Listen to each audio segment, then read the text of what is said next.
नमस्ते। आज बात होगी एक ऐसी जगह की जिसके बारे में किस्से कहानियां तो बहुत हैं, लेकिन सच क्या है। हम बात कर रहे हैं बरमूडा ट्रायंगल की।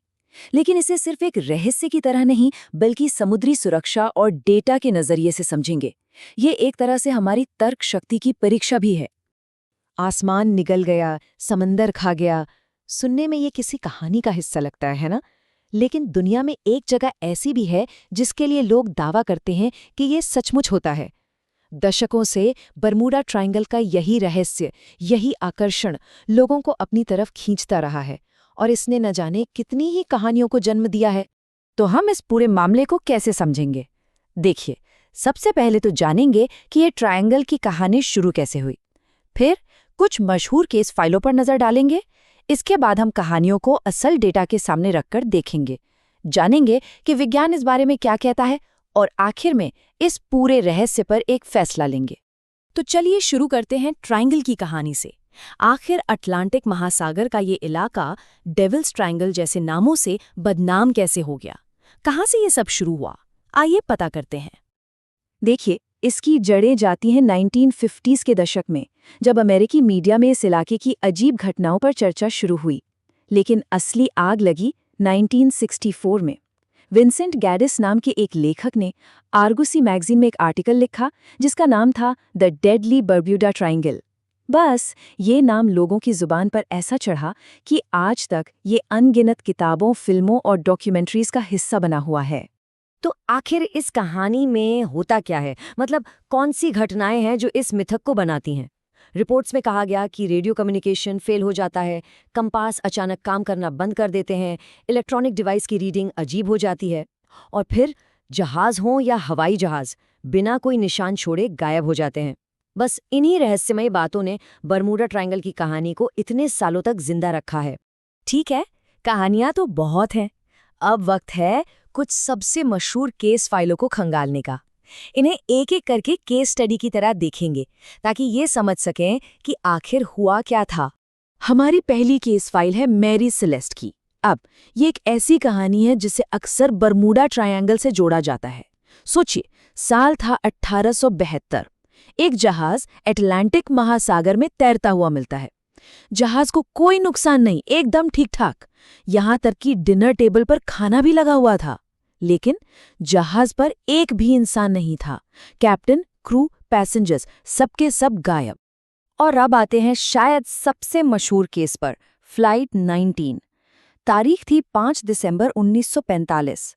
अमेरिकी नेवी के 5 लड़ाकू विमान एक रूटीन ट्रेनिंग मिशन पर निकले थे और फिर कभी वापस नहीं लौटे। जरा इस घटना का क्रम देखिए।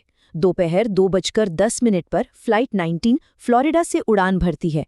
सब ठीक था, लेकिन शाम 4 बजे फ्लाइट लीडर रिपोर्ट करता है कि उसके दोनों कंपास काम नहीं कर रहे। फिर शाम 6:20 पर एक आखिरी, समझ में न आने वाला मैसेज मिलता है और संपर्क टूट जाता है। और कहानी यहीं खत्म नहीं होती। उनको ढूंढने के लिए जो रेस्क्यू प्लेन भेजा गया, वो भी गायब हो गया। सोचिए, नेवी के 5 प्लेन और उनको बचाने गया एक और प्लेन, सब गायब। आखिर हुआ क्या था? यही वो सवाल है जो बरमूडा ट्रायंगल के पूरे रहस्य की जड़ में है। एक साथ इतने विमानों का गायब हो जाना, बस यहीं से शुरू होती हैं तरह तरह की कॉन्स्पिरेसी थ्योरीज। लेकिन क्या सच में कहानी बस इतनी ही है? और बस यहीं से इस पूरे विश्लेषण में एक बहुत बड़ा मोड़ आता है। अब हम इन सनसनीखेज कहानियों को परे रखेंगे और देखेंगे कि ऑफिशियल डेटा और फैक्ट्स क्या कहते हैं। क्योंकि कई बार सबसे बड़े रहस्यों के जवाब किसी दूसरी दुनिया में नहीं, बल्कि हमारी अपनी दुनिया के आंकड़ों में छुपे होते हैं। तो चलिए कहानी और सच्चाई को आमने सामने रखते हैं। कहानी ये है कि ये एक बहुत ही खतरनाक पैरानॉर्मल जोन है। लेकिन सच्चाई ये है कि ये दुनिया के सबसे बिजी शिपिंग रूट्स में से एक है। कहानी कहती है कि यहाँ अनगिनत लोग गायब हुए हैं, पर सच्चाई, शिपिंग के लिए दुनिया के टॉप 10 सबसे खतरनाक इलाकों की लिस्ट में इसका नाम तक नहीं है। और सबसे बड़ी बात, अमेरिकी नेवी तो बरमूडा ट्रायंगल जैसे किसी नाम या इलाके को आधिकारिक तौर पर मानती ही नहीं है। अब एक नंबर देखते हैं, 75। रिपोर्ट्स के मुताबिक इस इलाके में करीब 75 जहाज और एयरक्राफ्ट्स गायब हुए हैं। हाँ, ये नंबर सुनने में बड़ा लगता है, लेकिन जब हम ये सोचते हैं कि इस रास्ते से दिन रात कितने जहाज और प्लेन गुजरते हैं, तो ये औसत दुनिया के किसी भी दूसरे बिजी रूट से ज्यादा अजीब नहीं है। और ये आंकड़े तो कहानी को पूरी तरह से पलट देते हैं। शिपिंग इंडस्ट्री की एक बहुत बड़ी पब्लिकेशन है लॉयड्स लिस्ट। उनके डेटा के मुताबिक पूरी दुनिया में जहाज़ों की दुर्घटना दर मतलब कैजुअलिटी रेट करीब 1.8% है और बरमूडा ट्रायंगल में यहाँ ये 0.1% से भी कम है।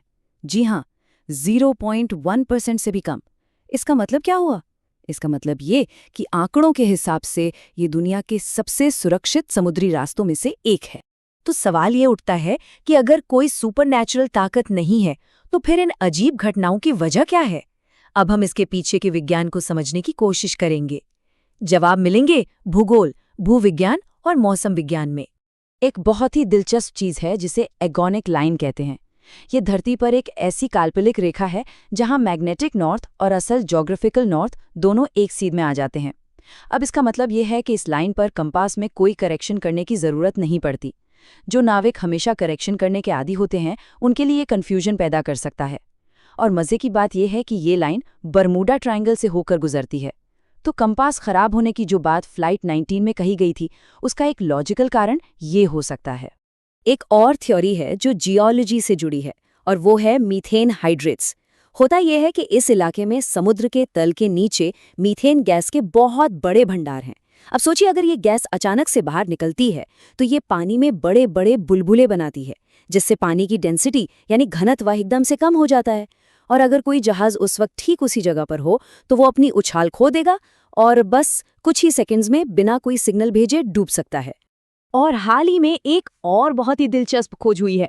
मौसम वैज्ञानिकों ने सैटेलाइट तस्वीरों में इस इलाके के ऊपर हेक्सागॉन यानी षटकोण के आकार के अजीब बादल देखे हैं। ये बादल एयर बॉम्ब बना सकते हैं।